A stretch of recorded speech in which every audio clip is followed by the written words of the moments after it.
Hello, everybody, and welcome to the show today. I'm really glad you could join us. So with us today is a really cool guest and a topic that we've never really talked about before, but we should because it's so important to what's going on, which is the ever-changing technology landscape that we deal with as business owners. And so with us today is a foremost expert on this topic, and we're going to talk about a lot of cool things that I think are a lot of you are going to be able to really relate with very well. So with us today is Scott Gellatly. Now, Scott is let me tell you a little bit of background about Scott. Technology is changing the very nature of work. So the rise of automation appears to be both kind of destroying the old ways of how we're doing business while unlocking our human potential to be creative and connected, aligning our work to purpose. But navigating this new world comes with a lot of challenges. And there are over thousands of options, for example, to systemize a business. And with an extensive background in large-scale IT and project management, Scott founded Scale My Empire after recognizing this growing overwhelm of solutions on the market and the need for smart, cost-effective technology strategies for entrepreneurs and small business owners. So after many years of technology consulting and implementation, Scott's built a framework that can help any business owner to take control of the systems and scale up their business. So Scott, man, thanks for coming on. I'm glad you're here today. Mate, thanks, Ty. That was quite an intro. I appreciate that. Mate, you've said it better than I could have. Well, I appreciate that, man. Well, I'm glad you're here because technology is a really big deal, and there's a lot of stuff going on right now around it. And I think myself and a lot of entrepreneurs want to know a little bit more about how this is going to affect us all. So let's kind of start with the beginning, if you're cool with it. Like, what's deemed digital transformation?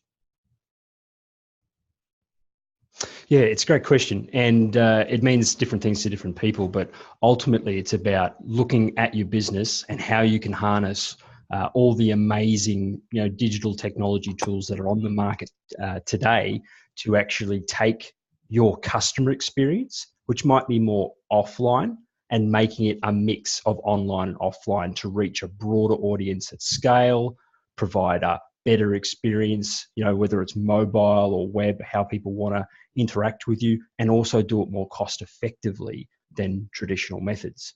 So you're getting out to a broader audience, providing a better experience at potentially lower cost. It's all the ingredients to scale a business, right? So how's this kind of different than digital disruption? Well, disruption happens from the outside coming in, whereas transformation is from the inside coming out. So I might have I might be part of a traditional industry. Let's take something like engineering, where a lot of people sort of used to design things in-house, build all the tools themselves, hold everything internally, and they could be disrupted by outside parties that are using artificial intelligence, outsourcing technology tools to be simpler and more affordable, and they get crushed or are forced to change. That's disruption. And social media has disrupted the advertising industry as a great example. Facebook, the internet, has disrupted traditional TV revenues. Transformation is when you're looking ahead and you're saying, I can see that there's this opportunity on the market. There's these new technologies coming out. There's these new tools and platforms, and I'm going to actually develop a strategy to harness them now to beat my competition before they beat me. Well, yeah, makes perfect sense. That's a great explanation. It's fantastic. So, what are the different elements then of the actual transformation part, digital transformation? Yeah, look, good question. It all starts with your strategy, and every industry, every business is going to have a different way of approaching this, and there's different things on the market that can help different businesses, obviously. So there's no one size fits all. You've got to go in and work out what's on the market, what do my customers want. And ultimately, Ty, we talk about tech and systems. This actually all starts with brand. This all starts with, what is the purpose of my business? Who am I here to serve? What am I actually wanting to put out to market that's going to help solve their problems? And then thinking about, well, what are all the technology platforms and tools that are out there to help me do that better than my competitors? Sure. And I think a lot of our listeners are to that point, right? They've kind of found their passion. They're, getting into the beginning part or growing stage of the business. And in there, from your experience, and when it comes to technology, because like you said, when they found kind of their mission and their calling and they're moving down that road, what are some of the systems that you see, because systems is such a cliche term that we see thrown around. What do you kind of think a system is, or how do you define a system, and what are some systems that can help these business owners then take it from a concept to a growing and scalable business? Your first question's the best one and the most important, because when we talk about systems, it is a bit confusing, and a lot of people think we talk about technology or we're talking about processes and procedures, but rarely the fact that you actually have to have both. And this is a really important one that I want your listeners to write down if they're listening. A system is a set of processes, the roles or people that are going to deliver those, the platforms that will underpin and make that process a reality, and then the measurements and the metrics to actually judge the success of that. And if you don't have all of those, I say 4 things, think of it as a triangle with metrics in the middle. If you don't actually have that in place, you don't have a system. And you probably hear stories of people that have implemented big technology stacks and tools, burned stacks of money only to have the thing fall over because either it wasn't adopted properly, it wasn't implemented properly. They might blame the vendor, they might blame the market, there might be all these things, when really they haven't actually put those 4 things in place. They've just put in one. They've just said, here's a tech tool and go forth and use it without a way of understanding how the team should use it, who should use it in what context, and how we're going to measure the success of that particular platform. So that's what a system is. Do you have any questions around that before No, I love it. I love it. So when it comes then to what tools does a business need, we help predominantly professional services businesses, people that have large teams that are selling knowledge and IP for money. So we've got a model of all the different systems that a professional services business needs, and different industry groups like manufacturing, science and medical, pharma. They've all got their own what we call tech stacks or system stacks, the different components of a business that they need. But they roughly fall into the sort of following areas. You'll have your customer relationship system stack, which would involve things like your customer database, your ability to communicate, in bulk, collect feedback, and otherwise provide sales and marketing. You'll have a fulfillment stack, which will involve how you deliver your service, how you manage projects or manage the delivery of your product or service or whatever that is, how you QA it, and how you engage the customer throughout the journey of your service delivery and provide an awesome experience. And then you'll have your GL stack, or your sort of back-end stack, which is like your finance tools, your forecasting, potentially your HR and payroll, everything that sort of runs the back end. And they're your sort of 3 main pillars that just about any business has to have in place. And there's a whole lot of stuff that sort of hangs off that. Does that make sense, Tom? Yeah, it makes perfect sense. And I like how you broke it down into those 3. From that point, when you kind of look at it that way, how do you know what kind of tech you even really need? How do you know the type to pick, or what? I mean, a lot of people don't even have a beginning idea of what they may need to even then start drilling it down to the type of companies that provide that service. Exactly. And even if you did know, there's something like 20,000 apps on the market. I don't even know that. There's 20,000 apps, right? There's a lot out there. But there's also, out of that massive amount, there's sort of a top 10 or even a top 5 that kind of are leaders in the market. A bit like, Formula One, right? There's only sort of 5 drivers that are ever standing out on the podium, right? And the rest are all kind of there for fun and money. Companies like ours that actually specialize in particular industry verticals, like for us, professional services, that don't know just what tools you need, but what tools on the market best suit your business. What are those top 5 players at the moment, and how to make sure that they all hook together and sing a beautiful song for your business. That's the key. Your alternative is, of course, many, many hours of trolling forums, getting product demos, and researching yourself. Wow, makes a lot of sense. I mean, is there a publications or is there sources that you kind of look at or you reference to kind of help people then figure out of the tech they know they need, the different sources that provide that tech that may be the best?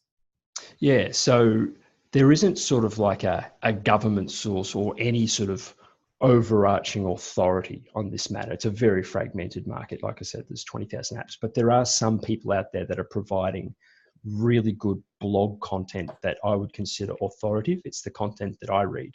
And the first place I would go is a company called Zapier. And Zapier, if you haven't heard of them yourself, they actually integrate lots of platforms together. So they're kind of like the linchpin in the middle of lots of different tech platforms out there. And consequently, they know the market pretty damn well, right? So they've actually written some great blog content. If you go nowhere else, check out Zapier's blog. That's Zapier. Check out their blog because they've got some great authoritative content.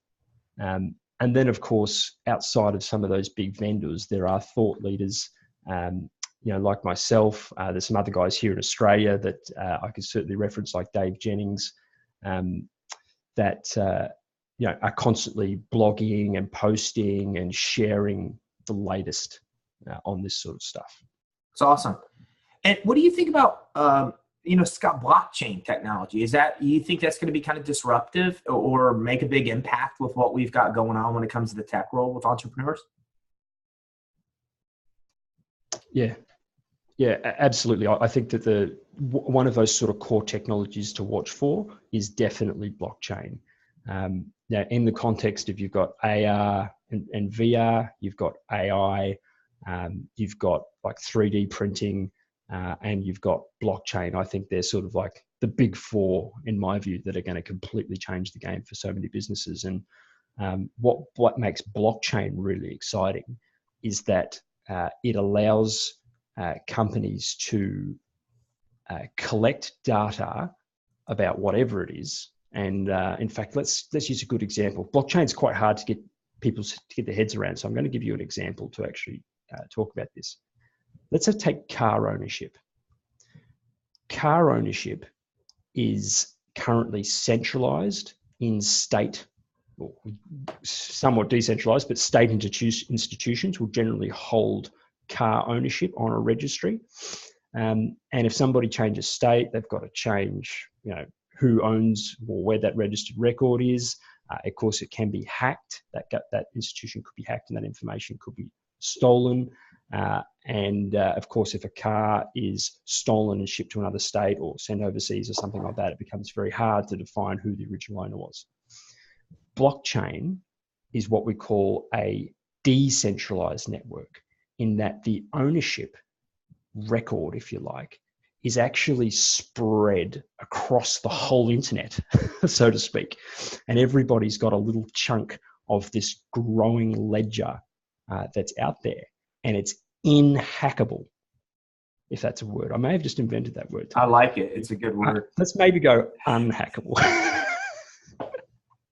But if you want to use inhackable, let's do it. Let's publish it. Let's get it into the Oxford. Unhackable.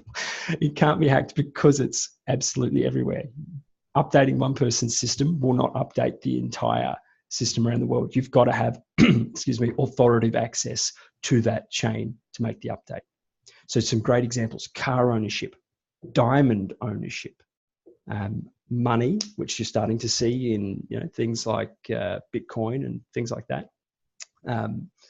Almost anything that you can purchase that involves a transaction of ownership or capturing of information could be put on this highly secure blockchain. That's accessible from anywhere, super fast, and in or unhackable. Yeah, you just invented like 7 businesses. Mate, that car one I invented actually the other day. Somebody's already doing the diamond one here in Australia. Interesting. Yeah, but I mean, you're right. It's anything that has a record of any sort. And you gave a tremendous amount of examples, but just the idea of that really, honestly, you've just started a bunch of businesses, like the things that fuel even the things that you're talking about, and being the first one to offer that kind of tracking on whatever you have, be the first one to do that others aren't doing. So it brings about a heck of a lot of opportunity. And that doesn't even bring about the AR, the VR, the AI that you mentioned as well. Mm-hmm. Yeah, I'll look in the next, I think in about 3 years, starting from about 2021, a lot of economists are suggesting that we're going to enter sort of the greatest boom economic boom the world's ever seen. We've got a small recession and adjustment to go through over the next few years, but by 2021, economists are telling us that we're going to go through this significant economic boom, and it's going to be driven by this conversion of social and technology trends, things like AR and AI and 3D printing and so forth, that are just not going to make the world hyper productive, but also hyper secure while providing an awesome customer experience. And it's just going to allow people to adopt these technologies, to build new businesses, to take ideas and get them out into the world, not in years, but in weeks or months. And it's really going to drive significant disruption for the people that don't harness these things, and be a fantastic transformational experience for those that do. Yeah, what are some ways that you think customer, the way that customer, not service, but the whole customer or user experience and things changed with this? Because I mean, it just seems like you said it's so disruptive in what it can do. What are some of these possibilities you even think about? Yeah, look, the ballpark's changing every day, and we're testing things and finding that some things work and some things don't. And let me give you an example of virtual reality, so VR versus augmented reality or AR.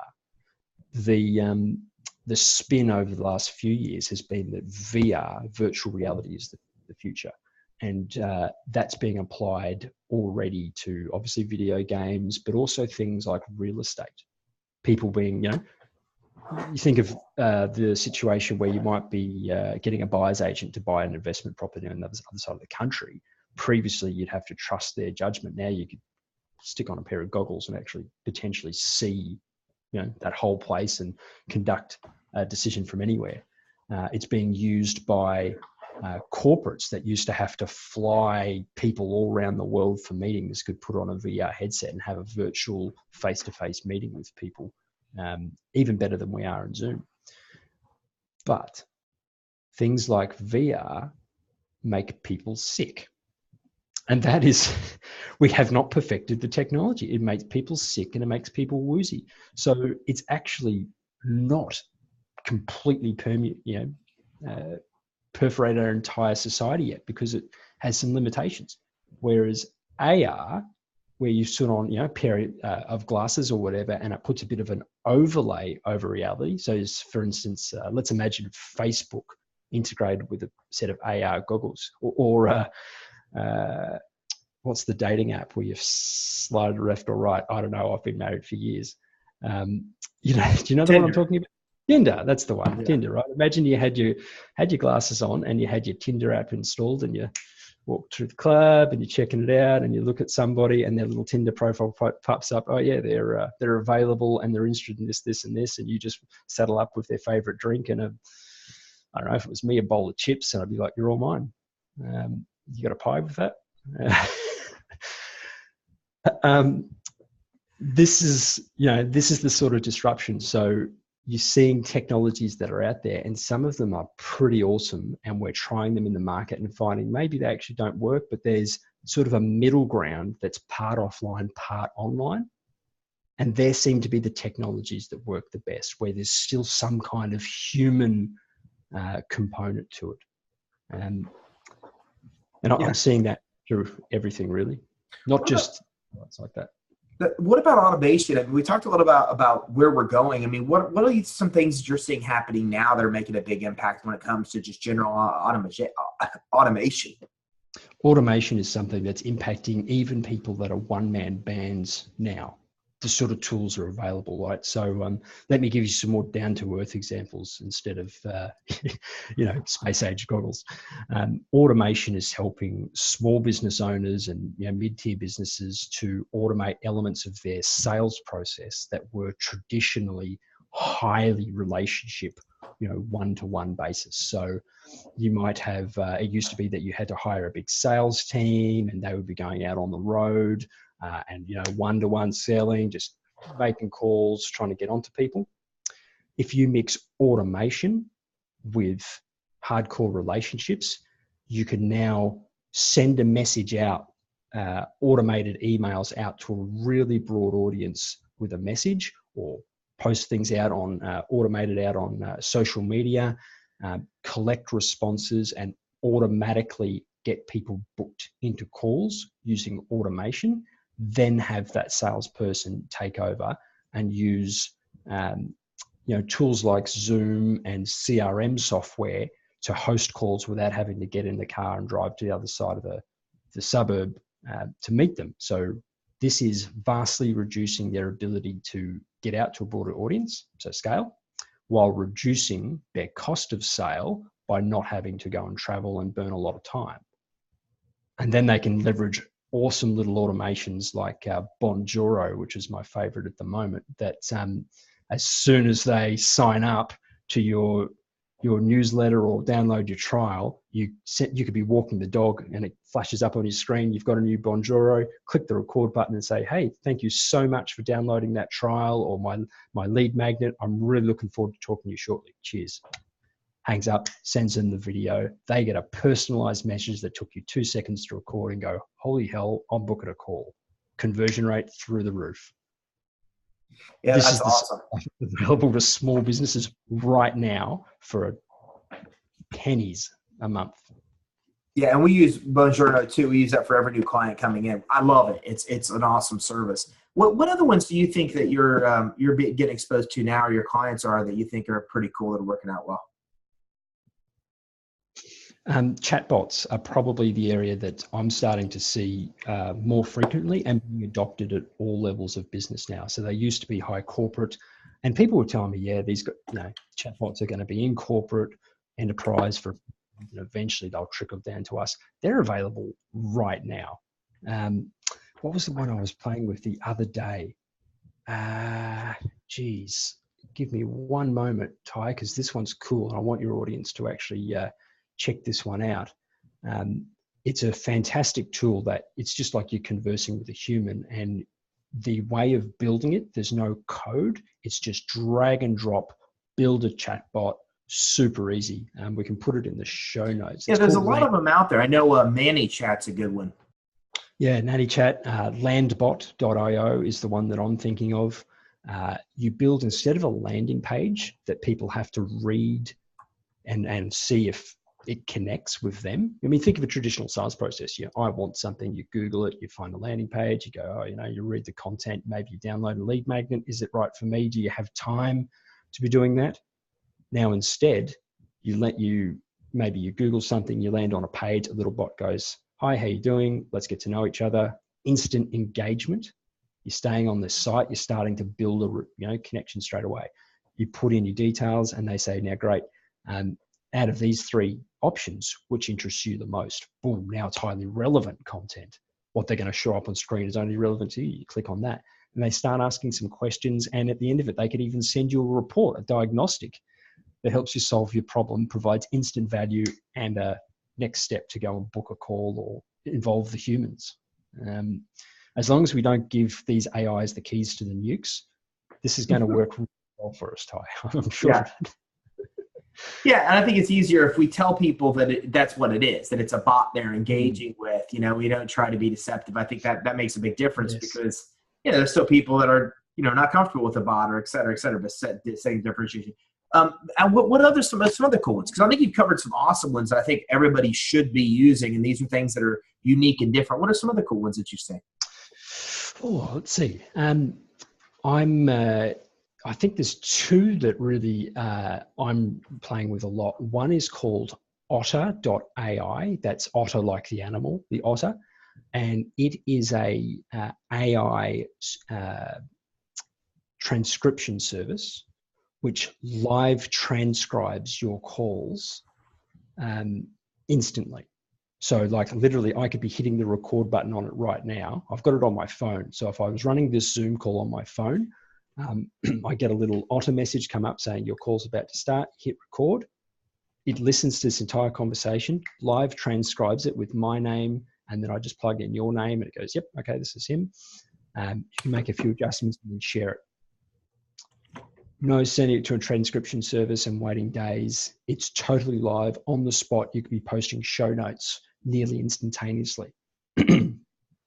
So that's, excuse me, something that I'm considering using on webinars and sales calls so that I can, assess sales teams' calls without having to listen. I can just search through things. Excuse me, one moment. The other is some of the CRM software that's coming onto the market at the moment is starting to incorporate AI to just totally reduce all of the data entry that goes into the customer relationship process. One thing that salespeople hate the most is having to enter data into a database, right? They just want to talk to people, right? So there's some pretty great tools out there. Copper, which is sort of Google's preferred CRM, is a great product. And it's allowing you, once you go and sort of add a new user, which is like Gmail, new email comes in, you just hover your cursor over it and you can instantly add them to your CRM. It goes and searches LinkedIn, their email, like their email signature and a few other sources to collect interests, social media profiles, and pre-fill a little profile for you. Knowledge is power, man, and this is giving you more information. Yeah, that's brilliant. It's very cool stuff. And these are tools that are available to anyone, right? One-man business. Yeah, you mentioned in the beginning that, although the tech is awesome, the implementation and acceptance and kind of sticking with it. So what are some of the barriers that you've kind of found in that area? Humans don't have a great love of change. Some do, about 20% of us do, but large, 80% of us don't. You ever seen that sort of bell curve of, there's 20% of people are early adopters and just love change, 80% find it difficult, and 20% just totally and utterly refuse. If you're a business owner in the last 20%, you're in trouble over the next few years. If you're a business owner in the first 20%, you're laughing. But your team are more likely to be in the 80%. So change management, and what we call adoption or technology adoption, to make it more technical sounding, is actually the biggest barrier. Honestly, there's all of these tools are out there. Once you've chosen the right one that suits your business, sensational. Implementation costs is just a business decision as to what's going to be the return on investment. Where it gets hard is getting people trained, retaining the knowledge, taking it by the horns and really using it to get a result. That's the most difficult part. And that's sort of what we focus on, the adoption strategy. Or the change strategy is the hardest part. Yeah, because it sounds like even as you're describing, even as the leader wants to change, the problem occurs down the chain, with the people that aren't as keen on adopting a system that requires any kind of change. Yeah, I mean, why should I have to change? I'm happy. I'm getting paid I'm doing my job. I'm achieving a result. Why would I have to change what I do? And even more scary is where the technology starts to reduce what they have to do. Like you're automating things that they sort of thought was their value add to the business. And it can get people's backups from an ego perspective, but even more so if maybe their role has to change or disappear altogether.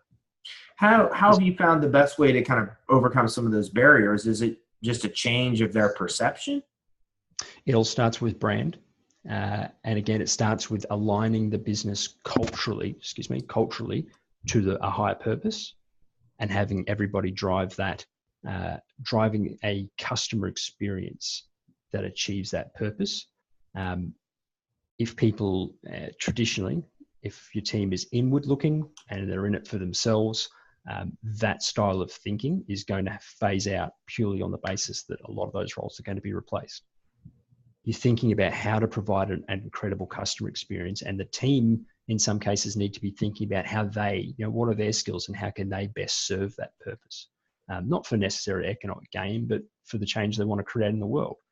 And use harness automation to make that happen. It's a mindset shift that has to be driven by the founder. We can help educate on the value, show it how it's going to make their lives easier, and constantly support them to make it a great implementation experience and know how to use it. But the founder or the owner, the management team, the leadership team, they have to drive mindset shift in the business. Yeah. Which, we can do that. And it makes sense what you're saying, because what it ultimately comes down to is if the company is set on a mission, right, then the culture and the ideals behind it is to accomplish that mission. So when you introduce that new technology, it's easier to sell it to the team because they're like, okay, I get it. It's for the general good of accomplishing the mission. The problem is when there's no direction or direct mission, then people are like, whoa, like, why are we making this change? They see it just as the inconvenience because they don't see where it's all going. So makes perfect sense.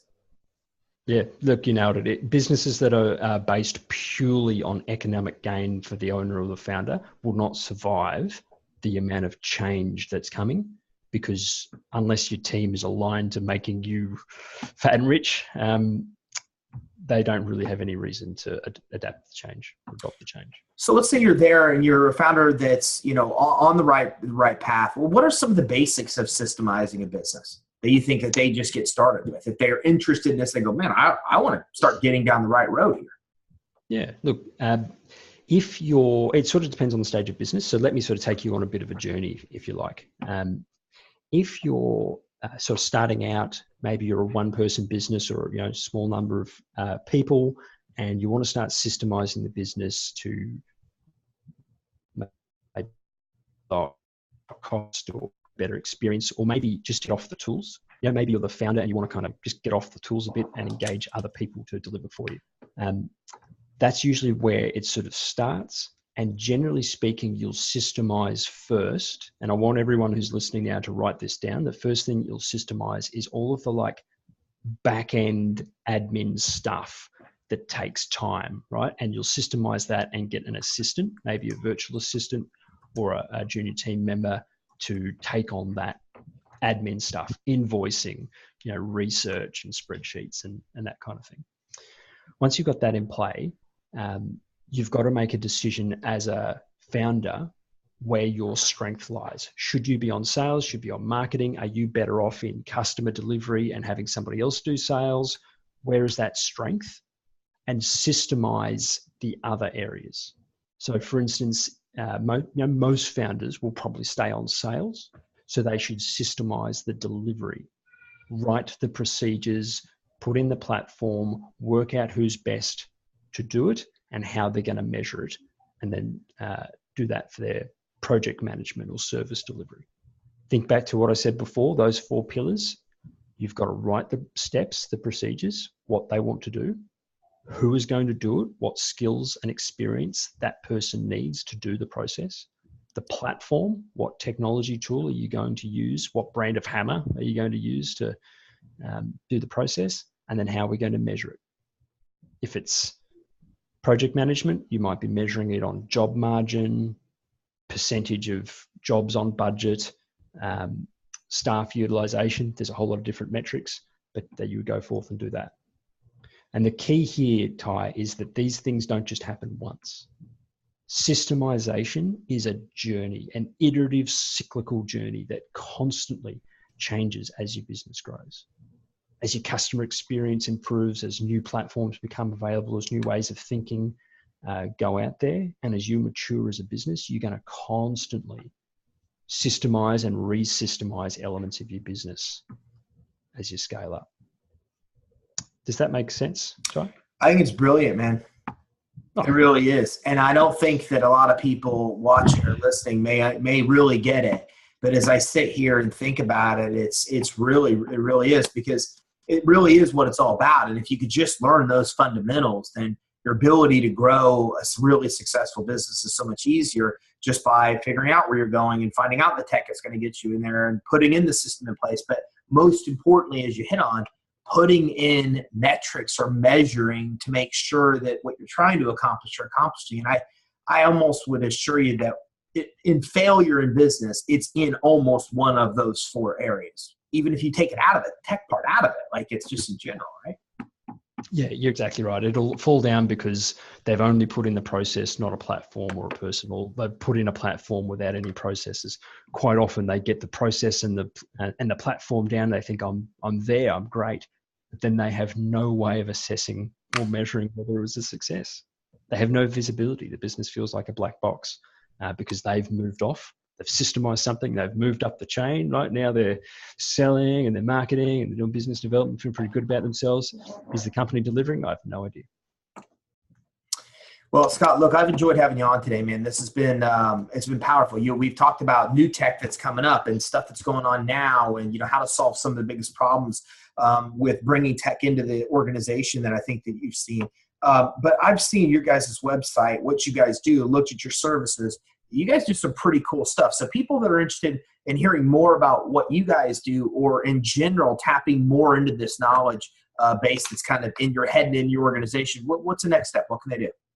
Look, of course, you can go to the website and you can contact us directly through that, or we'll make sure that we provide you guys with a link you can put in the show notes, or you can just contact me directly on my email, scott@scalemyempire.com.